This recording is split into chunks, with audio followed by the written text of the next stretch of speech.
Do you think that growing fresh homegrown vegetables can only be done during the summertime? I'm Kenny Point at VeggieGardeningTips.com, and today I'll show you how to bring your garden indoors and grow an outrageous amount of produce, even in the midst of winter.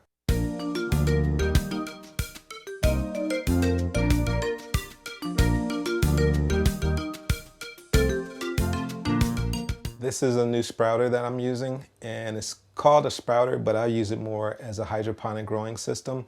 I've looked around and I've seen many different models designed for home growers, but one problem I had with many of those, it was clear that they didn't produce enough produce to make it worthwhile. This is different. You can see here, this is a sample of what I've grown using the sprouter, and we're not talking just your typical alfalfa or bean sprouts. You can grow just about anything with this. You can plant arugula, chives, different types of peas. You can grow pea shoots.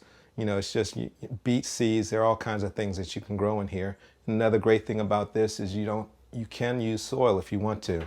They're trays. These are the trays that you use to start the seeds in. But rather than just put the seeds in here as you normally would do, you can actually put soil in these trays and grow just like you were growing on soil. And the trays go inside. You can see I have 3 in here right now. This one on the end is ready to harvest right now. It's probably was planted maybe 5 days ago. The one in the center maybe three days ago, and the one towards the end was just started a couple of days ago. So you can see the progression of how they grow, and you know it's all automatic. You don't have to be like with the jars. You don't have to soak them. You don't have to rinse them 4 or 5 times a day and drain them. It's just set and it's ready to go.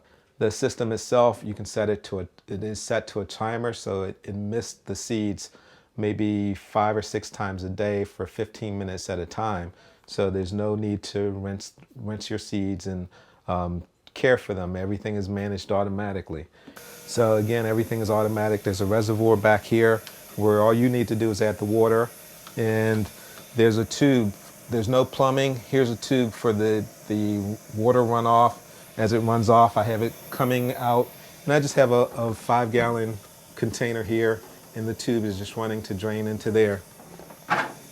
So this is a pretty slick setup. I really like it. You can find this. It's offered on the Veggie Gardening Tips Open Sky website. You can purchase it if you're interested in growing your own sprouts indoors this winter.